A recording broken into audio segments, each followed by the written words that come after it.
अस्सलाम वालेकुम। आज का हमारा टॉपिक है salient features of 1973 constitution of Pakistan. कि पाकिस्तान का जो 1973 का कॉन्स्टिट्यूशन है, हम आज के टॉपिक में उसके तमाम सेलिएंट फीचर्स को, उसकी इंपॉर्टेंट करैक्टरिस्टिक्स को डिस्कस करेंगे। ये टॉपिक पॉलिटिकल साइंस के लिए, पाकिस्तान अफेयर्स के लिए, पाकिस्तान स्टडीज़ के लिए और वैसे भी जनरल नॉलेज के लिए बहुत इंपॉर्टेंट टॉपिक है। सबसे पहले हम देख लेते हैं कि कॉन्स्टिट्यूशन कब अप्रूव हुआ और कब ये प्रोक्लेम हुआ हमारे कंट्री में। नेशनल असेंबली, जो कि लोअर हाउस है पाकिस्तान के पार्लियामेंट का, उसने अप्रूव किया इस कॉन्स्टिट्यूशन को ऑन अप्रैल 10th 1973। 10 अप्रैल को इस कॉन्स्टिट्यूशन की जो असेंबली थी या जो कमीशन था इस कॉन्स्टिट्यूशन को डिज़ाइन कर रहा था, तो नेशनल असेंबली ने उसको अप्रूव कर दिया। और इसको अब आपको पता है हमारे कंट्री में किसी भी लॉ को बनना हो या तो उसके लिए प्रेसिडेंट का एसेंट मस्ट होता है। सो ऑन अप्रैल 12 1973 को प्रेसिडेंट ने भी एसेंट दे दिया इस कॉन्स्टिट्यूशन के लिए।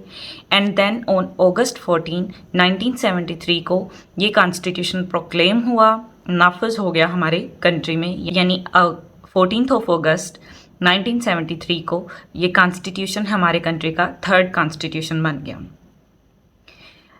अगर ओवरव्यू में बात करें सिंपल, तो हमारा जो कॉन्स्टिट्यूशन है इसके टोटल 280 आर्टिकल्स हैं, 12 पार्ट्स हैं इसके और 5 स्केड्यूल्स हैं। एक्चुअली बेसिकली 12 पार्ट्स हैं, उन पार्ट्स में नेक्स्ट चैप्टर्स हैं और उन चैप्टर्स के अंदर आर्टिकल्स 280 आर्टिकल्स 1 by 1 मेंशन हैं।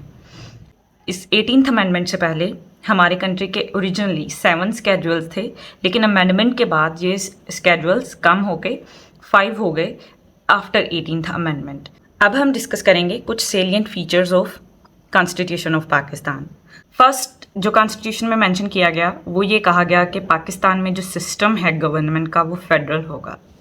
गवर्नमेंट का सिस्टम डिफरेंट तरह का होता है, जैसे यूनिटरी फॉर्म ऑफ गवर्नमेंट या कॉन्फेडरेशन फॉर्म ऑफ गवर्नमेंट, लेकिन पाकिस्तान में ये कहा गया कि फेडरल सिस्टम होगा।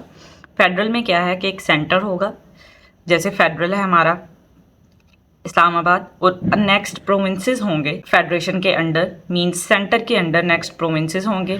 कुछ पार्ट्स फेडरल के पास होंगी और कुछ पार्ट्स प्रोविंसेस के पास होंगी। तो शुरू से ही हमारे तमाम कॉन्स्टिट्यूशन में जो सिस्टम ऑफ गवर्नमेंट था वो फेडरल ही था। तो पाकिस्तान में जो फेडरेशन है वो 4 प्रोविंसेस की बनी, पंजाब, सिंध, KPK और बलूचिस्तान। KPK को पहले नॉर्थ वेस्ट फ्रंटियर पाकिस्तान कहा जाता था, सूबा सरहद, अब इसको KPK कहा जाता है। तो 4 सूबे और सेंटर, मींस पाकिस्तान में फेडरल सिस्टम ऑफ गवर्नमेंट होगा according to constitution of Pakistan. Second feature is that कि पाकिस्तान में जो फॉर्म ऑफ गवर्नमेंट है, एक है सिस्टम ऑफ गवर्नमेंट और एक है फॉर्म ऑफ गवर्नमेंट। तो वो पाकिस्तान में कहा गया कि पार्लियामेंट्री सिस्टम होगा। एक होता है पार्लियामेंट्री सिस्टम और एक होता है प्रेसिडेंशियल सिस्टम। 2 ही कंडीशंस हो सकती हैं कि या तो ज़्यादा पार्ट्स PM के पास होंगी या फिर ज़्यादा पार्ट्स प्रेसिडेंट के पास होंगी। एक हेड ऑफ स्टेट है और एक हेड ऑफ गवर्नमेंट होते हैं, तो किसी के पास भी ज़्यादा पार्ट्स हो सकती हैं। अगर प्रेसिडेंट के पास ज़्यादा पार्ट्स होंगी तो उस गवर्नमेंट सिस्टम को हम, फॉर्म ऑफ गवर्नमेंट को हम प्रेसिडेंशियल फॉर्म ऑफ गवर्नमेंट कहेंगे, और अगर PM के पास ज़्यादा पावर्स होंगी तो उसको पार्लियामेंट्री सिस्टम कहा जाएगा। तो according to article 50 of the constitution, Pakistan में जो गवर्नमेंट का फॉर्म होगा वो पार्लियामेंट्री सिस्टम होगा। मींस पाकिस्तान में गवर्नमेंट पार्लियामेंट्री होगी, जिसमें एग्जीक्यूटिव पावर ज़्यादा से ज़्यादा प्राइम मिनिस्टर के पास होंगी। पहले 2 कॉन्स्टिट्यूशन जो 1956 का और 1962 का कॉन्स्टिट्यूशन था, उन दोनों में यूनिकैमरल लेजिस्लेचर था, मीन एक ही हाउस था पार्लियामेंट का। पार्लियामेंट में एक ही हाउस था और वो था नेशनल असेंबली यानी लोअर हाउस, जिसमें लेजिस्लेशन की जाती थी। लेकिन फेडरल सिस्टम को स्ट्रेंथन करने के लिए 1973 के कॉन्स्टिट्यूशन में 2 हाउसेस बनाए गए। इसीलिए इसको बाइकैमरल लेजिस्लेचर कहा जाता है कि जो लेजिस्लेचर है, मींस जो लेजिस्लेशन करता है पाकिस्तान का जो इंस्टीट्यूशन, जो कॉन्स्टिट्यूशनल बॉडी लेजिस्लेशन करती है, वो 2 हाउसेस पर कंसिस्ट होगी। First is the national assembly and the second is senate. National assembly को लोअर हाउस कहा जाएगा और senate is the upper house. जो नेशनल असेंबली के मेंबर हैं वो डायरेक्टली इलेक्ट होते हैं, लोग इलेक्ट करते हैं उनको, जिस तरह से डिफरेंट कॉन्स्टिट्यूंसीज में वोटिंग की जाती है, तो यही लोग होते हैं जिनको वोटिंग की जाती है। एक प्रोविंशियल मेंबर होता है और एक नेशनल असेंबली का मेंबर होता है। नेशनल असेंबली के मेंबर को हम MNA कहते हैं और प्रोविंशियल मेंबर असेंबली के मेंबर को हम MPA बोलते हैं। तो मेंबर्स जो नेशनल असेंबली के वो डायरेक्टली इलेक्ट होते हैं बाय द पीपल 1973 के कॉन्स्टिट्यूशन के अकॉर्डिंग। तो जो लोअर हाउस है उसका काम लेजिस्लेशन करना है और गवर्नमेंट को बनाना है।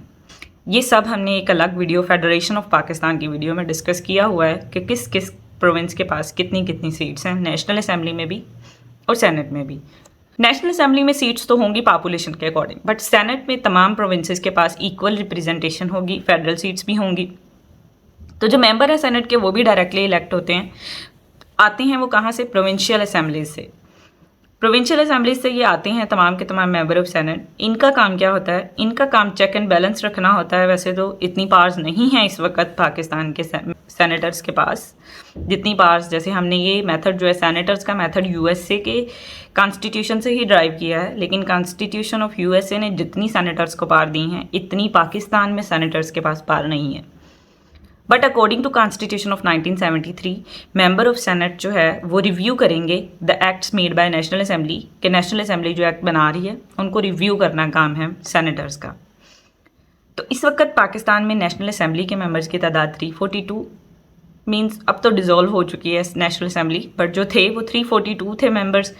मतलब according to constitution national assembly के मेंबर 342 होने चाहिए और सेनेट के मेंबर्स की तादाद जो है वो 104 है अभी, और सेनेट तो अभी कंटिन्यू है।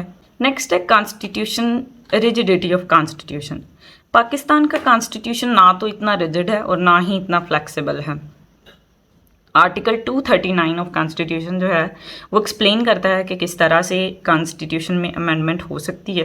तो जस्ट 2/3 मेजॉरिटी चाहिए पार्लियामेंट से फॉर अमेंडमेंट इन इट, मतलब सेनेट और नेशनल असेंबली से 2/3 मेजॉरिटी चाहिए अमेंडमेंट के लिए, कि अगर कोई अमेंडमेंट पेश करे कोई भी लेजिस्लेटर तो उस अमेंडमेंट को अप्रूव होने के लिए 2/3 मेजॉरिटी चाहिए फ्रॉम द पार्लियामेंट। और ये सारा जो है वो आर्टिकल 239 में मेंशन है और नेक्स्ट पूरा प्रोसीजर भी लिखा गया है कि अमेंडमेंट किस तरह से की जाएगी। तो ऑलमोस्ट ना तो इतना रिजिड कॉन्स्टिट्यूशन है पाकिस्तान का और ना ही फ्लेक्सिबल है, बल्कि ये इन बिटवीन है। इसके बाद है फंडामेंटल राइट्स। फंडामेंटल राइट्स तमाम सिटीजन्स के बुनियादी हकूक़ हैं जो उनके पास होने चाहिए, जैसे right of property, right of education या राइट ऑफ इंफॉर्मेशन। ये तमाम फंडामेंटल राइट्स कॉन्स्टिट्यूशन ने दिए हैं, कॉन्स्टिट्यूशन ऑफ 1973 ने। तो आर्टिकल 8 से लेकर आर्टिकल 28 तक, कॉन्स्टिट्यूशन का जो आर्टिकल 8 है वहाँ से लेकर आर्टिकल 28 तक तमाम फंडामेंटल राइट्स को 1 बाय 1 डिस्कस किया गया है कॉन्स्टिट्यूशन में, इलेबोरेटली डिस्कस किया गया है। तो कॉन्स्टिट्यूशन गारंटी करता है fundamental rights to citizens of Pakistan. The next है salient feature is emergency provisions. तो एमरजेंसी प्रोविजंस को मेंशन किया गया है कॉन्स्टिट्यूशन में। तीनों कॉन्स्टिट्यूशन में ही एमरजेंसी प्रोविजंस को मेंशन किया गया था कि किस टाइम हमारे कंट्री में एमरजेंसी लग सकती है और कौन लगा सकता है। तो आर्टिकल 232 से आर्टिकल 237 तक 1973 के कॉन्स्टिट्यूशन में मेंशन है कि कब कब और किस तरह से और कौन एमरजेंसी प्रोविजंस को इस्तेमाल कर सकता है। तो कॉन्स्टिट्यूशन में जो एमरजेंसी के बारे में बताया गया है वो नेशनल एमरजेंसी है, जैसे फाइनेंशियल एमरजेंसी, गवर्नर रूल हो गया। तो नेशनल एमरजेंसी में ये है कि कोई भी अगर वार की कंडीशन हो कंट्री में तो किस तरह से नेशनल एमरजेंसी लगाई जा सकती है प्रोटेक्ट करने के लिए कंट्री को। फाइनेंशियल एमरजेंसी जब कंट्री बिल्कुल बैंकरप्ट हो, बिल्कुल उसकी इकोनॉमिक कंडीशन ख़राब हो जाए तो उस टाइम पे लग सकती है।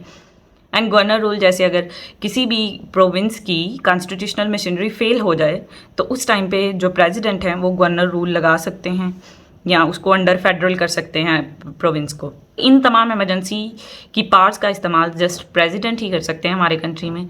उसके बाद है इंडिपेंडेंस ऑफ जुडिशरी। तो कॉन्स्टिट्यूशन में ये क्लियरली मेंशन है कि जुडिशरी मुकम्मल तौर पर इंडिपेंडेंट होगी, ये एग्जीक्यूटिव और लेजिस्लेटर दोनों पर नज़र रखेगी।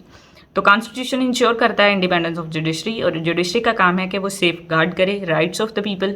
और जो लॉज बनाए जा रहे हैं हमारे लिए, आम लोगों के लिए, कॉमन पीपल के लिए, तो उन पे देखे कि वो वाकई अकॉर्डिंग टू कॉन्स्टिट्यूशन और अकॉर्डिंग टू लॉ हैं या फिर नहीं।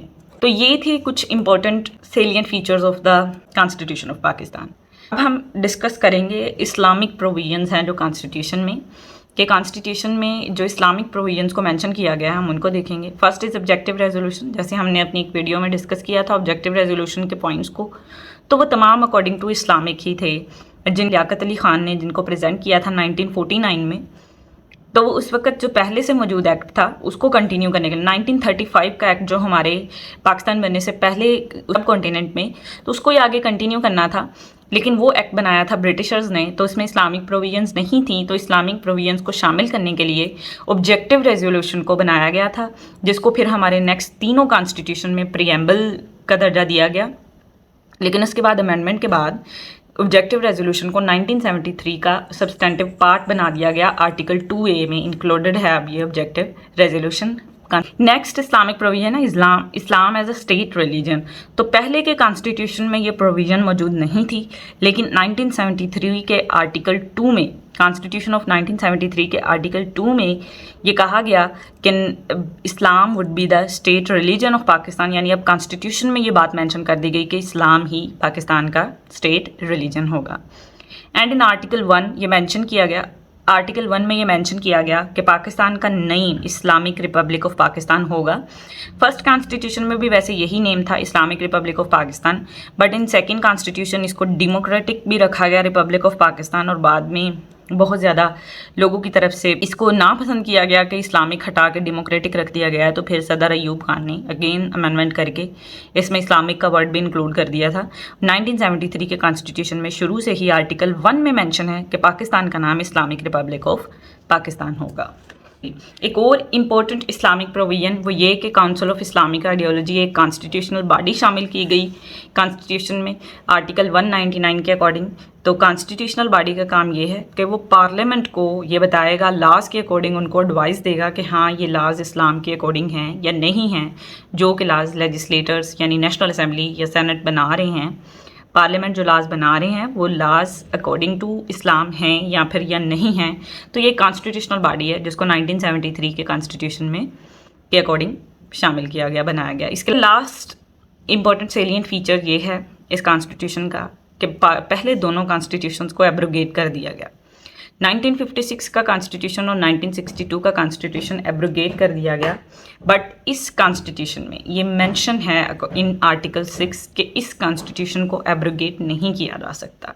अगर एब्रोगेट करेंगे तो बहुत ज़्यादा कैपिटल पनिशमेंट इसके लिए रखी गई है कि जो भी कोई कॉन्स्टिट्यूशन को एब्रोगेट करेगा तो वो हाई ट्रीजन का मुतहम्मिल होगा। तो इसलिए ये कॉन्स्टिट्यूशन 1973 का constitution according to article 6 abrogate नहीं किया जा सकता।